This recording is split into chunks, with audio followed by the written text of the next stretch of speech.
ഒന്നാം അധ്യായം സമാധിപാദം പതഞ്ജലി യോഗസൂത്രങ്ങളുടെ ആഴങ്ങളിലേക്കൊരു യാത്ര. യോഗാനുശാസനവും ചിത്തവൃത്തി നിരോധവും. പതഞ്ജലിയുടെ യോഗസൂത്രങ്ങളിലെ ആദ്യ അധ്യായമായ സമാധിപാദം മനസ്സിന്റെ ഏകാഗ്രതയെയും സമാധിയെയും കുറിച്ചുള്ള ഗഹനമായ ചർച്ചയാണ്. യോഗാനുശാസനം എന്ന ഒന്നാം സൂത്രത്തിലൂടെ പതഞ്ജലി മഹർഷി യോഗയുടെ പ്രായോഗിക പാഠങ്ങളിലേക്ക് കടക്കുന്നു. ഉപനിഷത്തുകളിലും സാംഖ്യദർശനത്തിലുമുള്ള അറിവുകളെ അടിസ്ഥാനമാക്കി അനുഭവത്തിലൂടെ മാത്രം സാക്ഷാത്കരിക്കാൻ കഴിയുന്ന ഒരു ശാസ്ത്രമായി അദ്ദേഹം യോഗയെ അവതരിപ്പിക്കുന്നു. രണ്ടാമത്തെ സൂത്രമായ യോഗശ്ചിത്തവൃത്തി നിരോധ എന്നത് യോഗയുടെ അടിസ്ഥാന നിർവചനമാണ്. ചിത്തം അഥവാ മനസ്സിന്റെ പ്രവർത്തനങ്ങളെയും മാറ്റങ്ങളെയും വൃത്തികൾ പൂർണ്ണമായി നിയന്ത്രിക്കുകയോ ഇല്ലാതാക്കുകയോ ചെയ്യുന്ന അവസ്ഥയാണ് യോഗം. സാംഖ്യ തത്വചിന്തയനുസരിച്ച് യാഥാർത്ഥ്യം എന്നത് പുരുഷൻ, ബോധം അഥവാ ആത്മാവ്, പ്രകൃതി, ദ്രവ്യം എന്നീ രണ്ട് വ്യത്യസ്ത ഘടകങ്ങളാൽ നിർമ്മിതമാണ്. ചിത്തം എന്നത് ബുദ്ധി, അഹങ്കാരം, മനസ്സ് എന്നിവ ചേർന്ന പ്രകൃതിയുടെ ഒരു സൃഷ്ടിയാണ്. സത്വ, രജസ്, തമസ് എന്നീ ത്രിഗുണങ്ങളുടെ സ്വാധീനത്താൽ ചിത്തത്തിൽ നിരന്തരം ചിന്തകളുടെയും വികാരങ്ങളുടെയും തരംഗങ്ങൾ ഉണ്ടായിക്കൊണ്ടിരിക്കുന്നു. ഈ തരംഗങ്ങളെയാണ് വ്യക്തികൾ എന്ന് വിളിക്കുന്നത്. ദ്രഷ്ടാവിന്റെ സ്വരൂപവും പ്രതിഫലന സിദ്ധാന്തവും. ഈ ചിത്തവൃത്തികൾ പൂർണ്ണമായി നിലക്കുമ്പോൾ എന്ത് സംഭവിക്കും? മൂന്നാം സൂത്രം പറയുന്നു, തഥാ ദ്രഷ്ടു സ്വരൂപേവസ്ഥാനം. അപ്പോൾ ദ്രഷ്ടാവായ പുരുഷൻ തന്റെ തനതായ സ്വരൂപത്തിൽ, അതായത് ശുദ്ധമായ അവബോധത്തിൽ നിലകൊള്ളുന്നു. ഇതിനെ അസംപ്രജ്ഞാത സമാധി എന്ന് വിളിക്കുന്നു. എന്നാൽ നാലാം സൂത്രമായ വൃത്തിസാരൂപ്യമിതരത്ര വ്യക്തമാക്കുന്നതുപോലെ മറ്റ് സമയങ്ങളിൽ ആത്മാവ് ചിത്തവൃത്തികളുമായി താതാത്മ്യം പ്രാപിക്കുകയും അവന്റേതല്ലാത്ത സുഖദുഃഖങ്ങൾ തന്റേതാണെന്ന് തെറ്റിദ്ധരിക്കുകയും ചെയ്യുന്നു. സാംഖ്യ മെറ്റാഫിസിക്സ് പ്രകാരം അറിവ്, ബുദ്ധി, അഹങ്കാരം എന്നിവയെല്ലാം ജഡമായ പ്രകൃതിയുടെ ഭാഗമാണ്. അങ്ങനെയെങ്കിൽ ബോധം എങ്ങനെയാണ് ഈ മാറ്റങ്ങളെ അറിയുന്നത്?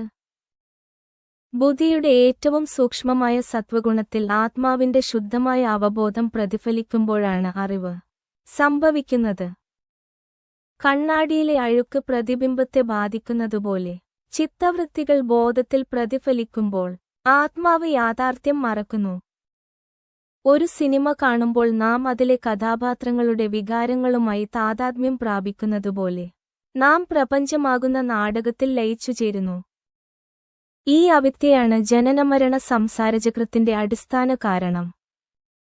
5 ചിത്തവൃത്തികളും അവയുടെ വിശകലനവും. ചിത്തവൃത്തികൾ പ്രധാനമായും 5 തരത്തിലുണ്ടെന്നും അവ ക്ലിഷ്ടവും ക്ലേശകരമായവ, അക്ലിഷ്ടവും ക്ലേശകരമല്ലാത്തവ ആണെന്നും 5-ാം സൂത്രം വിശദീകരിക്കുന്നു. അവിദ്യ, അസ്മിത, രാഗം, ദ്വേഷം, അഭിനിവേശം എന്നീ പഞ്ചക്ലേശങ്ങളിൽ നിന്നാണ് ക്ലിഷ്ടവൃത്തികൾ ഉണ്ടാകുന്നത്. ഇവ കർമ്മങ്ങൾക്കും ബന്ധനങ്ങൾക്കും കാരണമാകുന്നു. 6-ാം സൂത്രത്തിൽ ഈ 5 വൃത്തികളെ പതഞ്ജലി കൃത്യമായി വേർതിരിക്കുന്നു. പ്രമാണം, വിപര്യേയം, വികൽപ്പം, നിദ്ര, സ്മൃതി. ഈ 5 അവസ്ഥകളിലൂടെയാണ് മനുഷ്യ മനസ്സ് എപ്പോഴും കടന്നുപോകുന്നത്. ചിത്തവൃത്തികൾ നശിക്കുമ്പോൾ ആത്മാവും ഇല്ലാതാകും എന്ന ബൗദ്ധചിന്തകരുടെ സംശയത്തെ പതഞ്ജലി ഇവിടെ ഖണ്ഡിക്കുന്നു.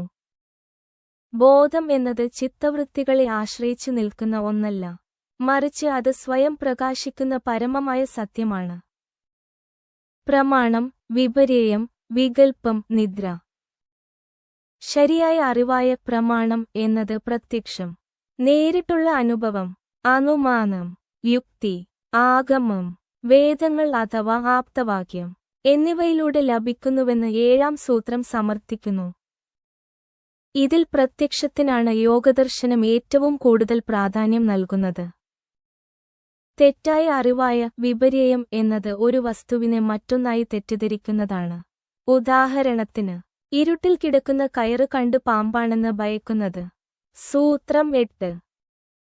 യാഥാർത്ഥ്യമില്ലാത്ത എന്നാൽ വാക്കുകളിലൂടെ മാത്രം നിലനിൽക്കുന്ന സങ്കല്പങ്ങളാണ് വികൽപ്പം. ആകാശം പൂത്തു എന്ന് പറയുന്നതുപോലെ അർത്ഥമില്ലാത്ത എന്നാൽ ഭാഷയിൽ ഉപയോഗിക്കുന്ന പ്രയോഗങ്ങളാണിവ. സൂത്രം 9. ഏറ്റവും ശ്രദ്ധേയമായ 10ാം സൂത്രം ഗാഢനിദ്രയെയും ഒരു ചിത്തവൃത്തിയായി കണക്കാക്കുന്നു. അഭാവപ്രത്യാലംബന വൃത്തിർനിദ്ര.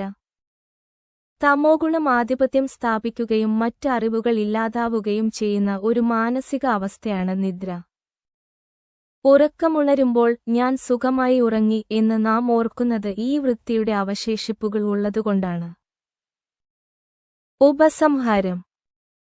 ചുരുക്കത്തിൽ പതഞ്ജലിയുടെ സമാധിപാദത്തിലെ ഈ ആദ്യ 10 സൂത്രങ്ങൾ മനുഷ്യ മനസ്സിന്റെ സങ്കീർണമായ പ്രവർത്തനങ്ങളെ ശാസ്ത്രീയമായി അപഗ്രഥിക്കുന്നു.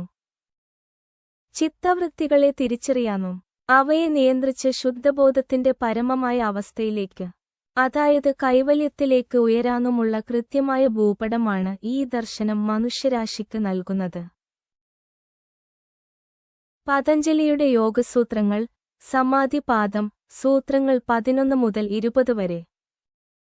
സ്മൃതിയും ചിത്തവൃത്തികളുടെ നിരോധവും. പതഞ്ജലിയുടെ യോഗസൂത്രങ്ങളിലെ 11ാം സൂത്രം 5ാമത്തെ ചിത്തവൃത്തിയായ സ്മൃതി അഥവാ ഓർമ്മയെക്കുറിച്ചാണ് വിശദീകരിക്കുന്നത്.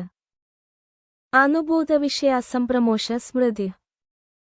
അനുഭവിച്ചറിഞ്ഞ വിഷയങ്ങളെ മനസ്സിൽ നിന്നും പൂർണ്ണമായി മാഞ്ഞുപോകാൻ അനുവദിക്കാതെ നിലനിർത്തുന്നതാണ് സ്മൃതി. ബോധലത്തിലുള്ള ഓർമ്മകളും ഉപബോധലത്തിലുള്ള സ്വപ്നങ്ങളും ഇതിൽ ഉൾപ്പെടുന്നു. ഈ 5 ചിത്തവൃത്തികളെയും എങ്ങനെ നിയന്ത്രിക്കാം എന്ന് 12ാം സൂത്രം വ്യക്തമാക്കുന്നു. അഭ്യാസവൈരാഗ്യാഭ്യാം തന്നിരോധ. നിരന്തരമായ അഭ്യാസത്തിലൂടെയും പ്രാക്ടീസ് വൈരാഗ്യത്തിലൂടെയും ഡിറ്റാച്ച്മെന്റ് മാത്രമേ ചിത്തവൃത്തികളെ ഇല്ലാതാക്കാൻ കഴിയുകയുള്ളൂ. രാഗദ്വേഷങ്ങളെ അകറ്റി മനസ്സിനെ നിശ്ചലമാക്കാൻ ഇവ രണ്ടും അത്യന്താപേക്ഷിതമാണ്. അഭ്യാസത്തിന്റെ അടിസ്ഥാന തത്വങ്ങൾ.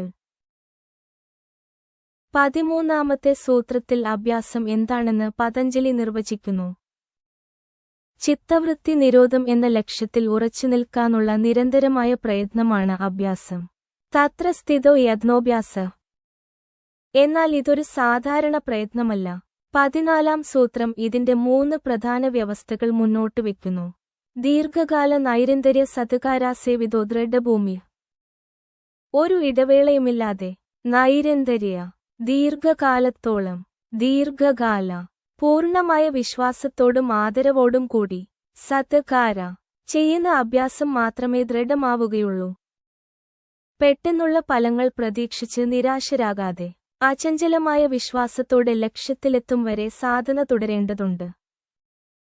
വൈരാഗ്യത്തിന്റെ 2 തലങ്ങൾ, അപരവും പരവും. 15ാം സൂത്രം വൈരാഗ്യത്തെ നിർവചിക്കുന്നു.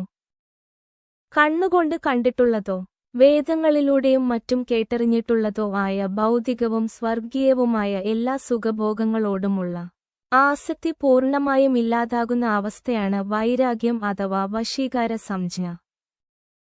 എന്നാൽ ഇതിനും മുകളിൽ നിൽക്കുന്ന ഉന്നതമായ മറ്റൊരു തലമുണ്ട്, പരവൈരാഗ്യം. 16ാം സൂത്രം.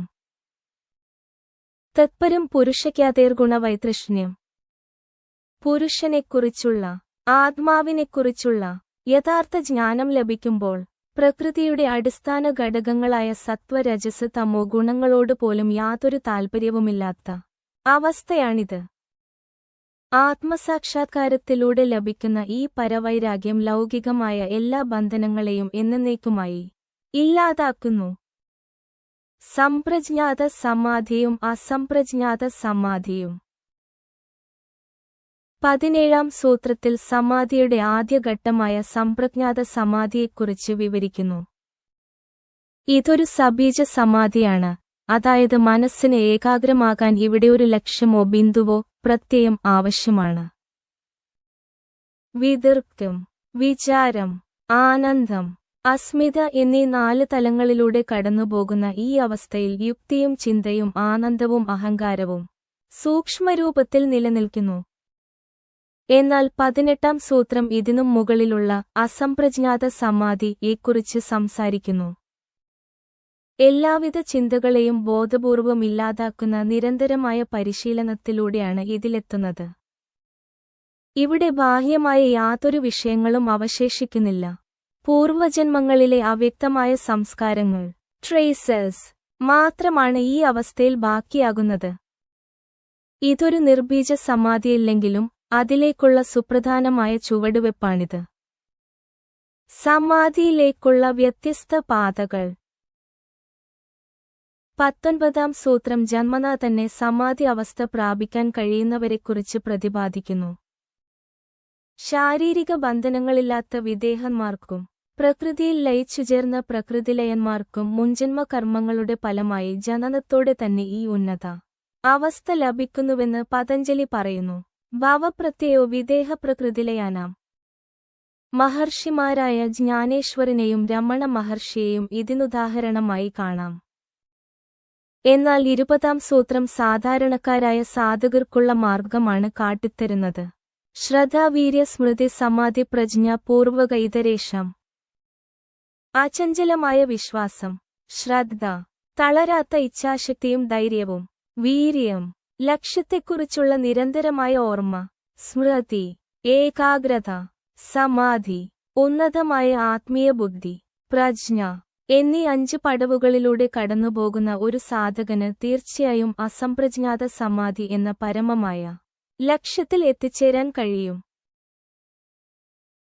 പതഞ്ജലിയുടെ യോഗസൂത്രങ്ങൾ, സമാധിപാദം, സൂത്രങ്ങൾ 21 മുതൽ 30 വരെ. സാധനയുടെ തീവ്രതയും സമാധിയും. 21-ാം സൂത്രം വ്യക്തമാക്കുന്നത് സമാധിയിലേക്കുള്ള ദൂരം സാധകന്റെ തീവ്രതയെ ആശ്രയിച്ചിരിക്കുന്നു എന്നാണ്. തീവ്രസംവേഗാനാമാസന്ന.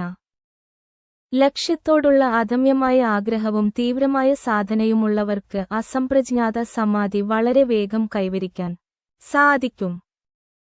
എന്നാൽ എല്ലാവരുടെയും സാധന ഒരേപോലെയല്ല. 22-ാം സൂത്രം ഈ തീവ്രതയെ മൃദു, മന്ദഗതിയിലുള്ളത്, മധ്യം, ഇടത്തരമായത്, അതിമാത്രം, ഏറ്റവും തീവ്രമായത് എന്നിങ്ങനെ 3ആയി തരംതിരിക്കുന്നു. ഇതിൽ ഏറ്റവും തീവ്രമായ ആഗ്രഹവും പ്രയത്നവും ഉള്ളവർക്കാണ് അതിവേഗം ലക്ഷ്യത്തിലെത്താൻ കഴിയുക. ഈശ്വര പ്രണിധാനം, സമർപ്പണത്തിന്റെ പാത. കഠിനപ്രയത്നത്തിലൂടെയല്ലാതെ സമാധിയിലെത്താൻ മറ്റൊരു മാർഗമുണ്ടോ? 23-ാം സൂത്രം അതിനുള്ള ഉത്തരമാണ്. ഈശ്വരപ്രണിധാനാത്വ. ഈശ്വരനിലുള്ള സമ്പൂർണമായ സമർപ്പണത്തിലൂടെയും ഭക്തിയിലൂടെയും സമാധി പ്രാപിക്കാമെന്ന് പതഞ്ജലി പറയുന്നു. ആരാണ് ഈ ഈശ്വരൻ? 24-ാം സൂത്രം ഈശ്വരനെ നിർവചിക്കുന്നത് ക്ലേശകർമ്മ വിപാകാശയൈരപരാമൃഷ്ട പുരുഷവിശേഷ ഈശ്വര എന്നാണ്. അവിദ്യ ഉൾപ്പെടെയുള്ള ക്ലേശങ്ങളോ കർമ്മങ്ങളോ അവയുടെ ഫലങ്ങളോ അവശേഷിപ്പുകളോ ആശയം ബാധിക്കാത്ത ഒരു പ്രത്യേക പുരുഷനാണ് ബോധം, ഈശ്വരൻ. 25-ാം സൂത്രം പറയുന്നു, ഈ ഈശ്വരനിൽ സർവജ്ഞത്വത്തിന്റെ വിത്ത് അതിന്റെ പൂർണ്ണതയിൽ പരിമിതികളില്ലാതെ കുടികൊള്ളുന്നു. തത്ര നിരതിശയം സർവജ്ഞബീജം. മാത്രമല്ല 26-ാം സൂത്രമനുസരിച്ച് കാലത്തിന് അതീതനായതിനാൽ പുരാതനരായ ഗുരുക്കന്മാരുടെ പോലും ഗുരുവാണ് വിടുന്ന്. പൂർവേഷാമഭി ഗുരു കാലേനാനവച്ചേതാത്. പ്രണവമന്ത്രവും അതിന്റെ ഫലങ്ങളും. ഈശ്വരനെ എങ്ങനെയാണ് ധ്യാനിക്കേണ്ടത്? 27-ാം സൂത്രം പറയുന്നു, തസ്യ വാചക പ്രണവ. ആ ഈശ്വരനെ പ്രതിനിധീകരിക്കുന്ന ശബ്ദമാണ് ഓംകാരം അഥവാ പ്രണവം. 28-ാം സൂത്രം ഇതിന്റെ പ്രായോഗിക വശം വ്യക്തമാക്കുന്നു, തജ്ജപസ്തദർത്ഥ ഭാവനം. ഓം എന്ന മന്ത്രം നിരന്തരം ജപിക്കുകയും അതിന്റെ അർത്ഥമായ ഈശ്വരനെക്കുറിച്ച് ആഴത്തിൽ ചിന്തിക്കുകയും വേണം. ഈ ജപത്തിന്റെയും ധ്യാനത്തിന്റെയും ഫലമെന്താണ്? 29-ാം സൂത്രം അതുകൂടി വിശദമാക്കുന്നു, തഹ് പ്രത്യക്ഷേതനാധികമോഭ്യന്തരായ ഭാവശ്ച. ഇപ്രകാരം ചെയ്യുന്നതിലൂടെ സാധകന്റെ ബോധം അന്തർമുഖമാകുകയും തന്നിലേക്ക് തന്നെ തിരിയുകയും യോഗമാർഗത്തിലുള്ള എല്ലാ തടസ്സങ്ങളും ഇല്ലാതാകുകയും ചെയ്യുന്നു. യോഗമാർഗത്തിലെ 9 വിഘ്നങ്ങൾ. ഈശ്വരധ്യാനത്തിലൂടെ ഇല്ലാതാകുന്ന ആ തടസ്സങ്ങൾ എന്തൊക്കെയാണ്? 30-ാം സൂത്രം യോഗി നേരിടുന്ന 9 വിഘ്നങ്ങളെ, അന്തരായങ്ങളെ അക്കമിട്ടു പറയുന്നു. വ്യാധി, ശാരീരികമോ മാനസികമോ ആയ രോഗങ്ങൾ. സ്ഥ്യാനം, മനസ്സിന്റെ ആലസ്യം അഥവാ താൽപര്യമില്ലായ്മ. സംശയം, യോഗമാർഗത്തെക്കുറിച്ചുള്ള അവിശ്വാസം. പ്രമാദം, അശ്രദ്ധ അഥവാ അലസത കൊണ്ടുള്ള നീട്ടിവെക്കൽ. ആലസ്യം, ശാരീരികമായ ക്ഷീണം. അവിരതി, ഭൗതിക സുഖങ്ങളോടുള്ള ആസക്തി. ഭ്രാന്തി ദർശനം, തെറ്റായ ധാരണകൾ. അലബ്ധഭൂമികത്വം, യോഗയുടെ ഉയർന്ന തലങ്ങളിൽ എത്താൻ കഴിയാത്ത അവസ്ഥ. അനവസ്ഥിതത്വം, ലഭിച്ച ഏകാഗ്രത നിലനിർത്താൻ കഴിയായ്മ. ഇവയെല്ലാം ചിത്തത്തെ വിക്ഷേപിക്കുന്ന അഥവാ മനസ്സിനെ അലട്ടുന്ന തടസ്സങ്ങളാണ്. ഈ 9 വിഘ്നങ്ങളെയും ഈശ്വരപ്രണിധാനത്തിലൂടെയും ഓങ്കാര ജപത്തിലൂടെയും മറികടന്ന് സാധകന് സമാധിയിലേക്ക് മുന്നേറാൻ കഴിയും. പതഞ്ജലിയുടെ യോഗസൂത്രങ്ങൾ. സമാധിപാദം. സൂത്രങ്ങൾ 31 മുതൽ 40 വരെ. വിക്ഷേപസഹഭുവവും ഏകതത്വാഭ്യാസവും. 30-ാം സൂത്രത്തിൽ പറഞ്ഞ 9 വിഘ്നങ്ങളോടൊപ്പം കടന്നുവരുന്ന മറ്റ് 4 ശാരീരികവും മാനസികവുമായ അസ്വസ്ഥതകളെയാണ് 31-ാം സൂത്രം വിശദീകരിക്കുന്നത്. ദുഃഖം, ദൗർമനസ്യം അഥവാ മാനസികമായ തളർച്ച. അംഗമേജയത്വം അഥവാ ശരീരത്തിലുണ്ടാകുന്ന വിറയൽ. ശ്വാസപ്രശ്വാസങ്ങൾ അതായത് ക്രമം തെറ്റിയുള്ള ശ്വാസോച്ഛ്വാസം എന്നിവയാണവ. ഈ വിഘ്നങ്ങളെയും അവയുടെ ഉപോൽപ്പന്നങ്ങളെയും എങ്ങനെ മറികടക്കാം? 32-ാം സൂത്രം അതിനുള്ള വ്യക്തമായ ഉത്തരം നൽകുന്നു. തപ്രതിഷേധാർത്ഥമേകതത്വാഭ്യാസ. ഒരൊറ്റ തത്വത്തിൽ, അതായത് ഒരൊറ്റ ലക്ഷ്യത്തിൽ അല്ലെങ്കിൽ ഈശ്വരനിൽ മനസ്സിനെ ഉറപ്പിച്ചു നിർത്തുന്ന നിരന്തരമായ അഭ്യാസത്തിലൂടെ മാത്രമേ ഈ തടസ്സങ്ങളെ ഇല്ലാതാക്കാൻ കഴിയുകയുള്ളൂ. ഇടയ്ക്കിടെ ധ്യാനവസ്തു മാറ്റുന്നത് ഗുണത്തേക്കാളേറെ ദോഷം ചെയ്യും. ചിത്തപ്രസാദനം അഥവാ മനസ്സിന്റെ ശുദ്ധീകരണം. 33-ാം സൂത്രം യോഗശാസ്ത്രത്തിലെ ഏറ്റവും മഹത്തായ മാനസിക ശുദ്ധീകരണ പ്രക്രിയകളിലൊന്ന് അവതരിപ്പിക്കുന്നു. മൈത്രി കരുണ മുദിതോപേക്ഷാണാം. സുഖമായിരിക്കുന്നവരോട് മൈത്രിയും ദുഃഖിതരോട് കരുണയും പുണ്യവാന്മാരോട് മുദിതയും അഥവാ സന്തോഷവും പാപികളോട് അല്ലെങ്കിൽ ദുഷ്ടരോട് ഉപേക്ഷയും അഥവാ നിസ്സംഗതയും പുലർത്തണം. ഇത്തരം മനോഭാവങ്ങൾ ശീലിക്കുന്നതിലൂടെ നമ്മിലെ ഈർഷ്യ, ക്രൂരത, അസഹിഷ്ണുത തുടങ്ങിയ രജോ തമോ ഗുണങ്ങൾ നശിക്കുകയും ചിത്തം പ്രസാദവത്താകുകയും അതായത് സത്വഗുണം നിറഞ്ഞ് തെളിയുകയും ചെയ്യുന്നു. ഈ മാനസിക തെളിമയാണ് ഏകാഗ്രതയിലേക്കുള്ള ആദ്യപടി. പ്രാണായാമവും മറ്റ് ഇന്ദ്രിയാനുഭവങ്ങളും. മനസ്സിനെ ഏകാഗ്രമാക്കാനുള്ള മറ്റ് ചില ബദൽ മാർഗങ്ങളാണ് തുടർന്നുള്ള സൂത്രങ്ങളിൽ പറയുന്നത്. 34-ാം സൂത്രമനുസരിച്ച് പ്രാണവായുവിനെ പുറത്തേക്ക് വിടുകയും അവിടെത്തന്നെ നിലനിർത്തുകയും ചെയ്യുന്ന പ്രാണായാമ പരിശീലനത്തിലൂടെ ചിത്തത്തെ സ്ഥിരമാക്കാം. ശ്വാസവും മനസ്സും തമ്മിൽ അഭേദ്യമായ ബന്ധമുള്ളതിനാൽ ശ്വാസം നിയന്ത്രിക്കപ്പെടുമ്പോൾ മനസ്സും ശാന്തമാകുന്നു. 35-ാം സൂത്രം അതീന്ദ്രിയമായ വിഷയങ്ങളെ ധ്യാനിക്കുന്നതിനെക്കുറിച്ച് പറയുന്നു. നാസികാഗ്രത്തിലോ നാവിലോ ശ്രദ്ധ കേന്ദ്രീകരിക്കുന്നതിലൂടെ ലഭിക്കുന്ന അസാധാരണമായ ഗന്ധം, രുചി, നാദം തുടങ്ങിയ അനുഭവങ്ങൾ യോഗിക്ക് തന്റെ മാർഗത്തിലുള്ള വിശ്വാസം വർദ്ധിപ്പിക്കാനും മനസ്സിനെ ഏകാഗ്രമാക്കാനും സഹായിക്കുന്നു. ആന്തരിക പ്രകാശവും വീതരാഗന്മാരും.